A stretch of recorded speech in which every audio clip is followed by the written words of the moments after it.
स्वागत है दोस्तों आप सभी का आपके अपने YouTube चैनल जेके भाई योगेश्वर पर। तो दोस्तों आज हम बात करेंगे आप लोगों से गुज्जर प्रतिहार वंश के बारे में। गुज्जर प्रतिहार वंश दोस्तों आपके पुष्यभूति वंश के बाद एक साम्राज्य आया जिसका नाम क्या है दोस्तों, गुज्जर प्रतिहार वंश। गुज्जर प्रतिहार वंश के बारे में जानेंगे कि गुज्जर प्रतिहार वंश का संस्थापक कौन था, प्रतापी शासक कौन था। दोस्तों हरियाणा के अंदर गुज्जर प्रतिहार वंश के बारे में मात्र एक या दो क्वेश्चन ही देखने को मिलता है, ठीक है। और वो क्वेश्चन क्या होता है दोस्तों, आप लोगों से सिर्फ इतना पूछा जा सकता है कि भाई गुज्जर प्रतिहार वंश का संस्थापक कौन है या उस संस्थापक का अन्य नाम क्या है।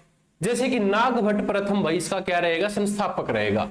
आप लोगों से पूछा जाए कि नागभट्ट प्रथम का अन्य नाम क्या है, या आप लोगों से पूछा जाए कि भाई आपके प्रतापी शासक कौन थे। आप लोगों से इसके अलावा यह भी पूछा जा सकता है कि भाई इसके महत्वपूर्ण शासकों के नाम बताएं, और महत्वपूर्ण शासकों के नाम के साथ साथ आप लोगों से यह भी पूछा जा सकता है कि भाई इनका शासनकाल कब से कब तक था। बस इसके अलावा हरियाणा के अंदर दोस्तों आपके गुज्जर प्रतिहार वंश के बारे में कोई भी जानकारी नहीं ली जाएगी आपसे। अब बात करते हैं भाई अपनी आज की इस क्लास की शुरुआत करने से पहले, ये जो किताब है भाई आपकी एक प्रैक्टिस सेट है, मात्र 10 प्रैक्टिस सेट है दोस्तों, जिसके अंदर आपको टोटल 1000 क्वेश्चन दिए गए हैं। इसके अंदर क्या है, 1000 क्वेश्चन मिलेंगे आपको। इन 1000 क्वेश्चंस का सॉल्यूशन भी दोस्तों आपको दिया गया है, ऑल सब्जेक्ट इसके अंदर इंक्लूड है। हरियाणा सीईटी 2025 का जो होगा आपका अब उसके ऊपर बेस्ड ये किताब आप लोगों के लिए बनाई गई है। जो बच्चा इंटरेस्टेड है इसको लेने के लिए दिए गए इस नंबर पर आप क्या करें, व्हाट्सएप मैसेज छोड़ दें, आपका नाम, आपका डिस्ट्रिक्ट, आपका पिन कोड, ये किताब आपको आपके घर पर पहुंच जाएगी भाई, ठीक है। चलिए दोस्तों अब शुरुआत करता हूं अपनी आज की इस क्लास की। अपनी आज की इस क्लास के अंदर बेसिक तथ्यों के ऊपर बात करेंगे। जैसे कि हमने क्या कहा कि गुज्जर प्रतिहार वंश आज के टॉपिक का नाम है, तो आप हेडिंग लिख ले। क्या है हेडिंग की, गुज्जर प्रतिहार वंश। ये आपके आज के टॉपिक की क्या रहेगी, हेडिंग रहेगी। अब ये गुज्जर प्रतिहार वंश दोस्तों, सबसे पहला क्वेश्चन मेरा यही बन जाता है कि भाई गुज्जर प्रतिहार वंश किस वंश के पतन के बाद आया। तो पतन किसका हुआ था, पुष्यभूति वंश का पतन हुआ। आगमन किसका हुआ, आपके गुज्जर प्रतिहार वंश का हुआ, ठीक है भाई। यहां पर मैं लिख देता हूं क्या कि पुष्य भूति या फिर वर्धन वंश के पतन के बाद आया। कौन आया, गुज्जर प्रतिहार वंश आया। अब दोस्तों गुज्जर प्रतिहार वंश से हमारा महत्वपूर्ण पॉइंट क्या भाई, संस्थापक का नाम बताओ। तो संस्थापक का नाम क्या रहेगा, नागभट्ट प्रथम, यानी कि इसको हम क्या कहते हैं भाई, पहला नागभट्ट था ये, ठीक है। नागभट्ट का अन्य नाम आप लोगों से पूछ लिया जाए तो भाई हरीश चंद्र के नाम से इसको जाना जाता है। किस नाम से, हरीश चंद्र के नाम से इसको जाना जाता है दोस्तों, जो आपका अन्य नाम रहेगा। गुज्जर प्रतिहार वंश के सबसे लोकप्रिय शासक, या फिर आप लोगों से कह सकता है कि प्रतापी शासक का नाम बताओ। या तो आपसे कहेगा कि प्रतापी शासक बताओ, या आप लोगों से कहे कि लोकप्रिय शासक का क्या नाम है। तो लोकप्रिय पूछे या प्रतापी पूछे बात एक ही रहेगी, जिसका नाम क्या है, मिहिर भोज। मिहिर भोज इसके क्या रहेंगे भाई, प्रतापी शासक रहेंगे, जो आप लोगों के लिए इंपॉर्टेंट है। यहां तक 2 पॉइंट आपके क्लियर हो जाने चाहिए। पहला पॉइंट आपके संस्थापक का, दूसरा पॉइंट आपका प्रतापी शासक का। क्लियर यहां तक सभी का। अब दोस्तों जो ये आपके नागभट्ट प्रथम है, ये तो पहले व्यक्ति थे, इसके साथ में एक दूसरा व्यक्ति और होता था जिसको हम किस नाम से जानते थे भाई, नागभट्ट द्वितीय के नाम से। तो नागभट्ट सेकंड, इसका भाई क्या हुआ, 1805 में हरियाणा पर अधिकार हो गया था। इसका क्या हो गया, हरियाणा पर अधिकार हो गया। कब हो गया? 805 के अंदर, 1800 में माफी चाहूंगा, 805 में अधिकार हो गया इसका हरियाणा के ऊपर में। क्लियर है? अब इसके बाद दोस्तों क्या होता है, आपका जो ये हरियाणा राज्य है, देखिए हरियाणा को आज के समय में हम किस नाम से जानते हैं? हरियाणा के नाम से जानते हैं। लेकिन गुर्जर प्रतिहारी साम्राज्य के समय में हम कह सकते हैं कि 9वीं शताब्दी में हरियाणा को किस नाम से जाना जाता था?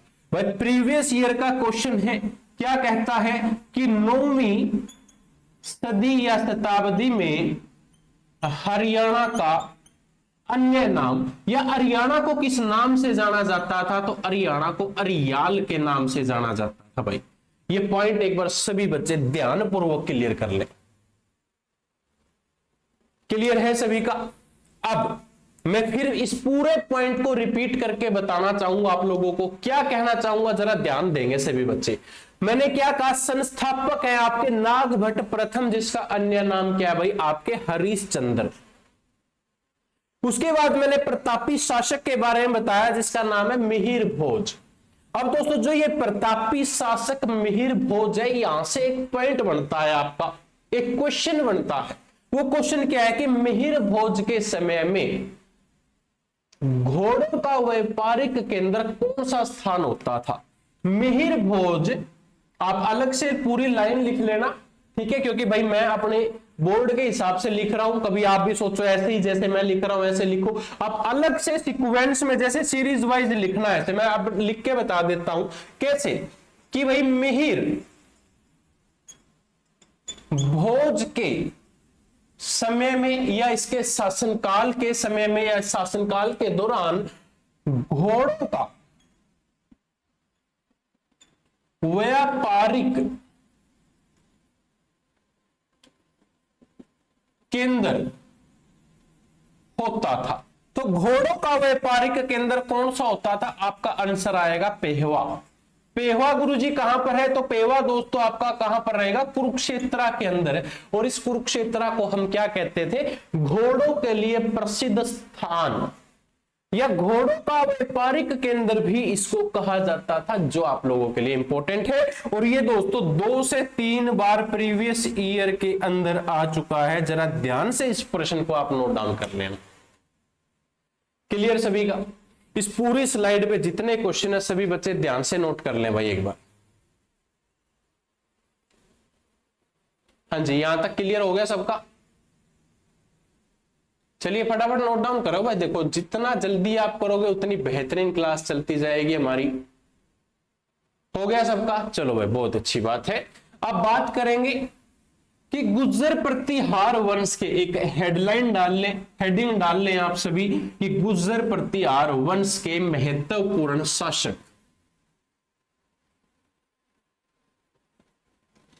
आपकी हेडिंग क्या है? गुर्जर प्रतिहार वंश के महत्वपूर्ण शासकों के नाम बताओ। तो भाई इसके महत्वपूर्ण शासकों में सबसे पहला शासक कौन आएगा? हमने अभी बताया था आपको, जिसका नाम क्या था? नागभट्ट प्रथम। सॉरी, नागभट्ट प्रथम का काल पूछ लिया जाए, शासन कब से कब तक किया, तो 730 से लेकर 760 ईस्वी तक इसने क्या किया था? शासनकाल किया था, शासन किया था। सॉरी, ठीक है। ये क्या होते थे? आपके संस्थापक होते थे भाई। क्या होते थे? संस्थापक होते थे। आप लोगों से पूछा जाए भाई क्या इनका पीरियड बताओ, इनका शासनकाल बताओ, तो 730 से 760 तक इन्होंने क्या किया था भाई? अपना शासन किया था, ठीक है। और इन्होंने एक लड़ाई लड़ी थी भाई, एक लड़ाई पेपर में पूछी जाती है। तो लड़ाई क्या थी? इन्होंने राष्ट्रकूट, इन्होंने क्या है कि राष्ट्रकूट, राष्ट्रकूट का एक राजा था जिसका नाम क्या है भाई? दंती दुर्ग के खिलाफ लड़ाई लड़ी थी। ये क्वेश्चन आप याद करो। और लड़ाई लड़नी तो चलो अच्छी बात है भाई, लेकिन इस लड़ाई में क्या हो गए थे, हार गए थे।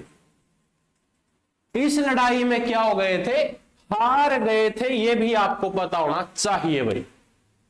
अब मैं फिर रिपीट करता हूं, नागभट्ट प्रथम क्या होते थे, गुर्जर प्रतिहार वंश के संस्थापक होते थे। 730 से लेकर 760 तक इन्होंने क्या किया था, शासन किया था। अब इसके साथ साथ इन्होंने राष्ट्रकूट का एक राजा होता था जिसका नाम था दंती दुर्ग, के खिलाफ इन्होंने लड़ाई लड़ी और उस लड़ाई में क्या हो गए थे, आपके हार गए थे भाई। अब हार तो चलो हो गई भाई। अब जाते जाते इन्होंने गद्दी, राज गद्दी पर किसके मतलब कि राज गद्दी पर किसको बिठाया, तो भाई आपके नागभट्ट प्रथम के बाद इसके भाई कककुल्ला और देवराज गद्दी पर बैठे। भाई कौन बैठे थे आपके, एक तो कककुल्ला और दूसरा व्यक्ति पूछा जाए तो कौन था, देवराज। कहां पर बैठे भाई, आपकी गद्दी पर बैठे थे। यहां से एक बार सभी बच्चे इसको नोट कर लो, ये हमारी बेसिक सी बात थी। क्लियर सबका। अब नागभट्ट प्रथम के बाद दूसरे जो हमारे महत्वपूर्ण शासक थे भाई आपके गुर्जर प्रतिहार वंश के, जिसको हम किस नाम से जानते थे, वत्सराज के नाम से जानते थे। वत्सराज, वत्सराज का शासन काल था 780 से लेकर 800 ईस्वी तक। भाई वत्सराज किसके पुत्र होते थे पूछा जाता है, तो धर्मपाल के पुत्र होते थे। धर्मपाल के पुत्र होते थे वत्सराज। और वत्सराज ने अपना साम्राज्य मजबूत करने के लिए क्या किया, इन्होंने मजबूत करने के लिए भाई पश्चिम और उत्तरी भारत को नियंत्रण कर लिया था। इन्होंने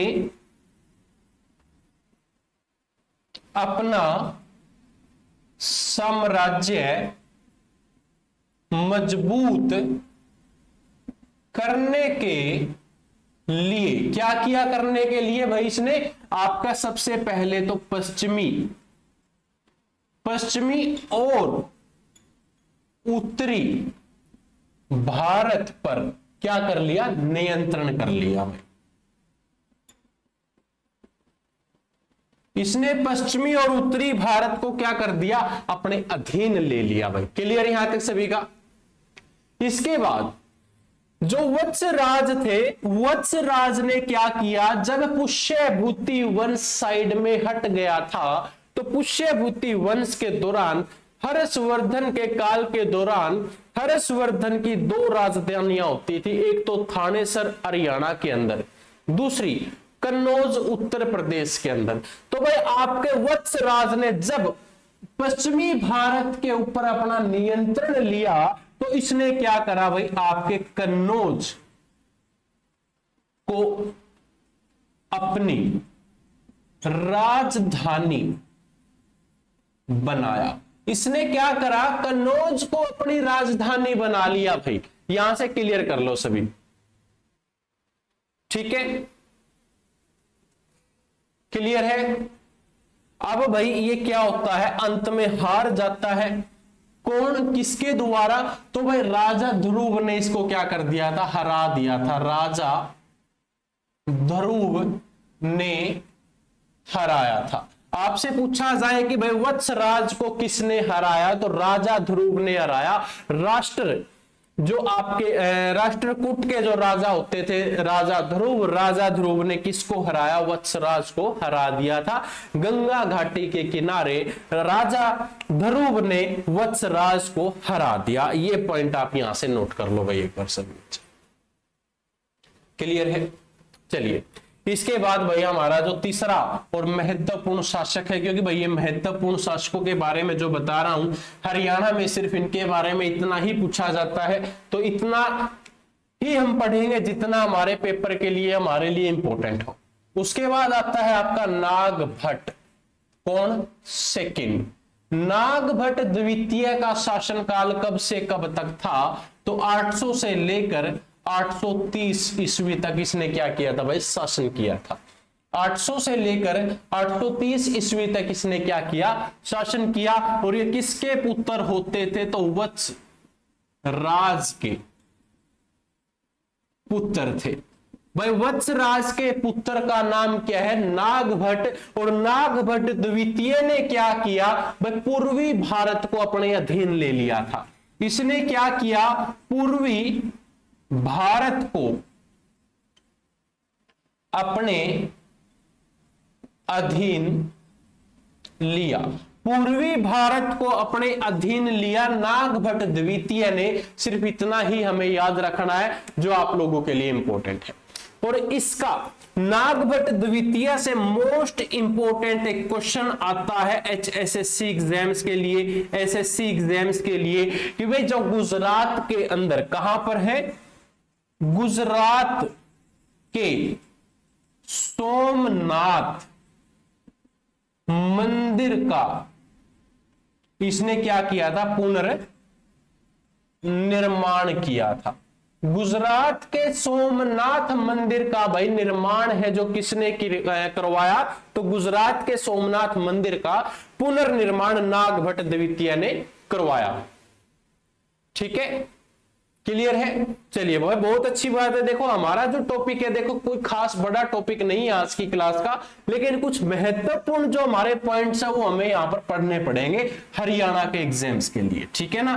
अब बात करते हैं भाई नागभट्ट द्वितीय के बाद जो आपके चौथे शासक आए जिसका नाम क्या था? भोज प्रथम, जिसको हम किस नाम से जानते थे? भोज प्रथम के नाम से, या आप इसको कह सकते हो मिहिर भोज। मिहिर भोज का शासनकाल 836 से लेकर 865 ईस्वी तक का था। भाई यहां तक क्लियर करो। मिहिर भोज क्या होते थे? गुज्जर प्रतिहार वंश के सबसे लोकप्रिय शासक होते थे। ये क्या होते थे? सबसे लोकप्रिय शासक होते थे। और भाई लोकप्रिय शासकों के साथ साथ इन्होंने 46 वर्षों तक क्या किया था? आपका शासन किया था। 46 वर्षों तक शासन किया। किसने किया? आपके मिहिर भोज प्रथम ने शासन किया था। ठीक है भाई, क्लियर है? चलिए भाई बढ़ते हैं अगले पॉइंट्स की तरफ। अगला पॉइंट हमारा महेंद्र पाल से जुड़ा हुआ। तो पॉइंट नंबर 5, शासक नंबर 5 हमारा कौन है दोस्तों? महेंद्र पाल। महेंद्र पाल का शासनकाल भाई 885 से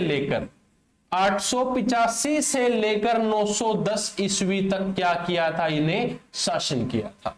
भाई इनका महेंद्र पाल का पूछा जाता साम्राज्य कहां तक फैला हुआ था? तो भाई इनका साम्राज्य है जो हिमाचल से लेकर नर्मदा नदी तक फैला हुआ था। ठीक है, और अगर हम बात करें बंगाल से, तो बंगाल से लेकर इनका कहां तक? भाई पूर्व के सिंध तक फैला हुआ था। कहां तक? पूर्व में सिंध तक फैला हुआ था। और सिंध की बात करें तो भाई सिंध के पश्चिमी तक क्या था? इनका जो शासन साम्राज्य है दोस्तों वो फैला हुआ था। और महेंद्र पाल के समय में एक प्रसिद्ध कवि होते थे इनके, तो उसका नाम भी आप नोट कर लीजिएगा कि इनके प्रसिद्ध कवि का क्या नाम था? तो वह प्रसिद्ध कवि राजशेखर होते थे इनके समय में। प्रसिद्ध कवि का नाम क्या है? कि राजशेखर आपके महेंद्र पाल के शासनकाल के समय में होते थे। यहां तक क्लियर कर लो बेसिक से। देखो इस पॉइंट के अंदर, इस क्लास के अंदर जो गुज्जर प्रतिहारी वंश है हमारे लिए सिर्फ इंपॉर्टेंट क्या है भाई? इन शासकों के नाम इंपॉर्टेंट है, इनका शासनकाल इंपॉर्टेंट है।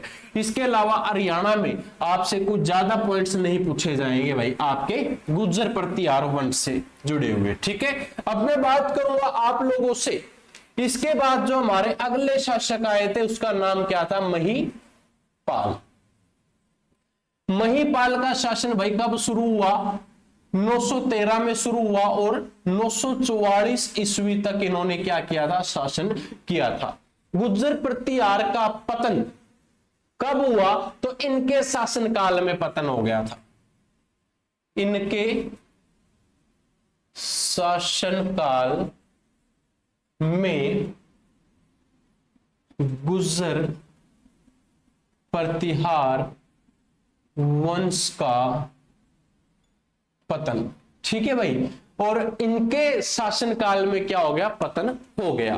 पतन के बाद अगर मैं बात करूं भाई, जो आपके राज्यपाल होते थे, राज्यपाल को क्या कहते हैं, राष्ट्रकूट वंश के तृतीय जो आपके सबसे महत्वपूर्ण शासक जो हमने पढ़े हैं भाई, वो आप लोगों के लिए आज की इस क्लास के अंदर इंपॉर्टेंट थे। यस, महिपाल के बाद भाई जो आपसे पूछा जाता है, नोट करके आप लिख सकते हो, महिपाल के बाद आप लोगों से क्या कह सकता है कि भाई आपके गुर्जर प्रतिहार वंश के अंतिम शासक का नाम बताओ। तो गुर्जर प्रतिहार वंश के अंतिम शासक का क्या नाम है? तो गुर्जर प्रतिहार वंश के अंतिम शासक का नाम रहेगा यशपाल। यशपाल क्या होते थे भाई, इनके अंतिम शासक होते थे। यशपाल का आप लोगों से शासनकाल पूछा जाए कब से कब तक था, तो 1024 से लेकर 1036 तक दोस्तों इन्होंने क्या किया था, शासन किया। ठीक है, ये दोस्तों आपके क्या होता था कि भाई जो आपका कन्नौज होता था, कन्नौज के अंदर इसने क्या किया था, शासन किया था। और कन्नौज के अंदर शासन करने के बाद इनका क्या हो गया था, ये साम्राज्य खत्म हो गया था। और 1090 ईस्वी में कन्नौज को गंधवाड़ों ने ले लिया था भाई। 1090 के अंदर जो आपका कन्नौज है वो किसके अधीन हो गया पूछा जाए, तो 1090 के अंदर जो कन्नौज है भाई गंधवालों के अधीन हो गया था। ये आप लोगों की दोस्तों आज की जो क्लास थी यहीं तक थी। अब मैं बात करूंगा भाई जो गुर्जर प्रतिहार वंश के अंदर जो आपके मुलाजिम होते थे, जो कार्यकर्ता होते थे, इसमें उनकी उपाधि किस नाम से जानी जाती थी, उपाधि को हम कैसे पहचान सकते हैं या उपाधि को हम कैसे कह सकते हैं, वो हम जानेंगे भाई। जैसे कि सबसे पहले इसके अंदर एक क्या होता था, आपका कोट्टापाला होता था। कोट्टापाड़ा ये क्या होता है, एक पद होता है भाई। कोट्टापाड़ा पद को जो इसकी सेवा होती थी, कोट्टापाड़ा का काम क्या होता था, तो भाई किले में सबसे बड़ा या सर्वोच्च अधिकारी होता था। कोट्टापाड़ा क्या होता था, किले का सबसे बड़ा अधिकारी होता था। दूसरा पॉइंट भाई हमारा क्या होता था, आपका तंत्रपाल होता था भाई। दूसरा हमारा तंत्रपाल इसके अंदर होता था, जो क्या करता था, राजाओं के प्रतिनिधि होते थे भाई। ये क्या होते थे, राजा का प्रतिनिधि होता था। राजा का प्रतिनिधि को हम तंत्रपाल के नाम से जानते थे। उसके बाद तीसरा व्यक्ति होता था आपका दंड पशिका। दंड पशिका को उपाधि पूछी जाए तो भाई ये सर्वोच्च पुलिस वाला होता था, आपका सर्वोच्च पुलिस अधिकारी होता था, जिसको हम क्या कहते थे, दंड पाशिका। क्वेश्चन आ चुका है ये पहले भी HSSC एग्जाम्स में कि दंड पाशिका की उपाधि या उसके पास क्या अधिकार होता था या उसकी क्या सेवाएं होती थी। तो दोस्तों जो दंड पादिका है वो सर्वोच्च पुलिस अधिकारी आपका माना जाता था गुर्जर प्रतिहारी वंश के समय में। ठीक है भाई। उसके बाद चौथा व्यक्ति होता था दूताका। दूताका का काम क्या होता था भाई, अनुदान देना या फिर जैसे भी राजाओं के जो भी आदेश होते थे उसको फॉलो करना। यानी कि सिर्फ क्या लिख देता हूं कि भाई आदेशों को या फिर आदेशों का पालन करने वाला, पालन करना लिख देता हूं भाई। राजा के आदेशों का पालन करना इसका काम होता था। ठीक है भाई। दंड पाशिका के बाद आपका दुताका, और दुताका के बाद भाई आपका क्या होता था, एक दंड नायक होता था। दंड नायका। दंड नायका का काम क्या होता था भाई, सेना के अंदर न्याय विभाग की देखरेख करना। दंड न्यायिका का कार्य होता था न्याय विभाग की देख रेख करना। ठीक है भाई, देख रेख करना न्याय विभाग की। यहां तक क्लियर सभी का। अब बात होती है अगला पॉइंट भाई आपका, जो बालाधिकृत होता था। एक व्यक्ति है इसके अंदर जिसका पद क्या है, बालाधिकृत। बालाधिकृत का कार्य होता था भाई, ये सेना का क्या होता था, प्रमुख होता था। तो ये दोस्तों आपकी आज की क्लास थी, जिसके अंदर हमने गुर्जर प्रतिहार वंश के बारे में जाना। गुर्जर प्रतिहार वंश के अंदर संस्थापक आपका इंपॉर्टेंट है, प्रतापी शासक आपका इंपॉर्टेंट है। आप लोगों के जो महत्वपूर्ण शासक हमने बताए हैं, इन महत्वपूर्ण शासकों के नाम और इनका शासनकाल आप लोगों को पता होना चाहिए। अंत में भाई ये जो 6 पॉइंट है आपके भी, कोतावाल है, तंत्रपाल है, दंतपाशिका है, दृतकाका है, या दंडनायक है, या फिर आपका बाल दिकृत है, ये दोस्तों हमें पता होने चाहिए कि ये तो क्या होते थे, पद होते थे, और ये इनकी सेवाएं होती थी कि भाई इस पद के ऊपर रहकर ये कौन कौन सी सेवाएं करते थे।